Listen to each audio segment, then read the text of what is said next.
Llegamos a la fábrica, ¿es ahí? Entonces entremos. Bueno. Hola. Ay, qué bonita oficina. Ya me dieron ganas de conocer toda la fábrica. Sí, es muy interesante lo que hacemos acá. Entonces, vamos a conocerla. Toma, Octavio y Clara, el overol, las gafas y el casco para la protección.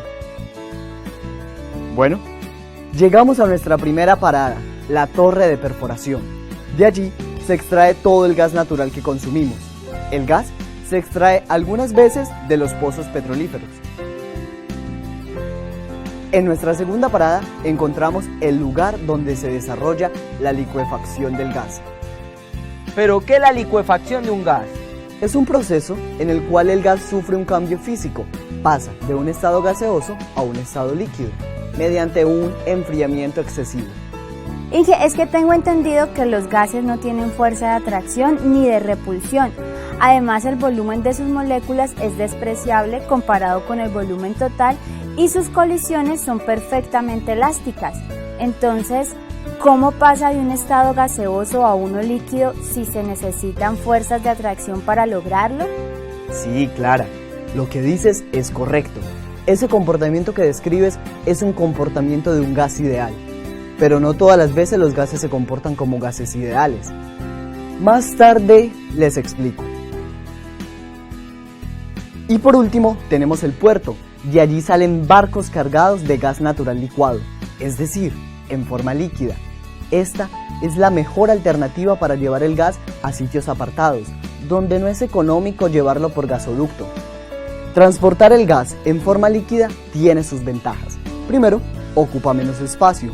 Y segundo, es menos propenso a una explosión. Las leyes de los gases suponen que las moléculas en estado gaseoso no ejercen fuerza alguna entre ellas, ya sean de atracción y de repulsión, y que el volumen de las moléculas es pequeño y por lo tanto despreciable en comparación con la del recipiente que las contiene. Un gas que satisface estas condiciones se dice que exhibe un comportamiento ideal. Se puede suponer que los gases reales se comportan como un gas ideal. No se debe esperar que lo hagan en todas las condiciones. Por ejemplo, sin las fuerzas intermoleculares, los gases no podrían licuarse. Lo importante es poder diferenciar las situaciones en donde el gas se puede considerar como ideal y aquellas en las que no. Se considera ideal un gas en donde PV sobre RT es igual a 1, independientemente de la presión real del gas. Para los gases reales, esto es válido solo a presiones moderadamente bajas. A medida que aumenta la presión, las desviaciones que ocurren son significativas. Entonces, a presiones altas, las moléculas del gas empiezan a tener fuerzas intermoleculares de atracción y repulsión, debido a la cercanía que tiene una de la otra, alejándose completamente del comportamiento ideal. Además, la presión que ejerce un gas real sobre las paredes es menor debido a las fuerzas intermoleculares que se encuentran presentes.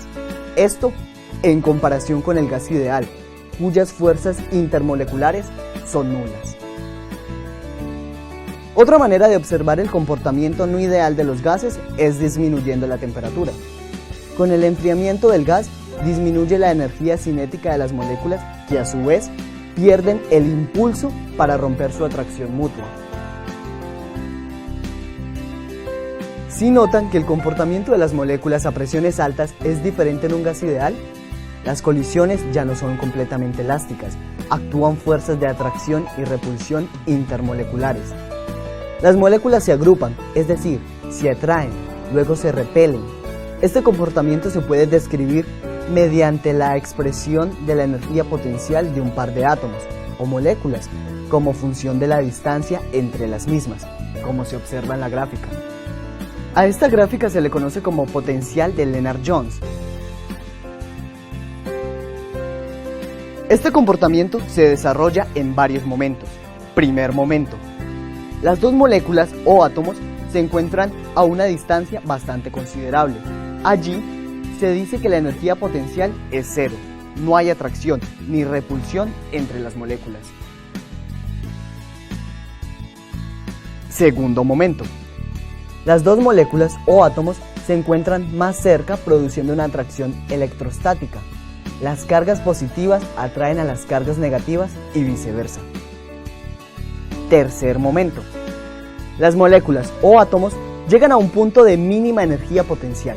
Allí, las moléculas o átomos llegaron a un punto de confort donde hay un equilibrio de cargas electrostáticas, es decir, es la mínima distancia que se pueden acercar. Cuarto momento. Las moléculas o átomos superan la mínima distancia de acercamiento, produciendo que las cargas del mismo signo se repelen. Y así se completa este gráfico. De este modo, las fuerzas de repulsión son predominantes cuando las moléculas están muy próximas, en el caso de los gases a elevadas presiones, cuando un gran número de moléculas ocupan un volumen muy pequeño. Por otra parte, las fuerzas de atracción tienen un rango de actuación relativamente grande y son efectivas sobre varios diámetros moleculares. Ellas son importantes cuando las moléculas están bastante cerca unas de otras, pero no tanto como en el caso anterior. Las fuerzas de atracción no son efectivas cuando las moléculas están muy separadas. Para estudiar los gases reales con mayor exactitud, necesitamos modificar la ecuación del gas ideal tomando en cuenta las fuerzas intermoleculares vistas anteriormente y los volúmenes moleculares finitos, y para ello, el físico holandés Van der Waals propuso la ecuación mostrada, donde se presenta la presión y volumen corregido. Las letras A y B en la fórmula son constantes y son propias de cada gas. La letra A indica qué tan fuerte se atraen las moléculas de un gas determinado, y B se refiere al tamaño molecular. Estas constantes se encuentran en tablas. Bueno, y con esto termino mi presentación. Ahora, hagamos un ejercicio entre todos, ¿vale? ¡Vale! Vale.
¡Excelente, muchachos!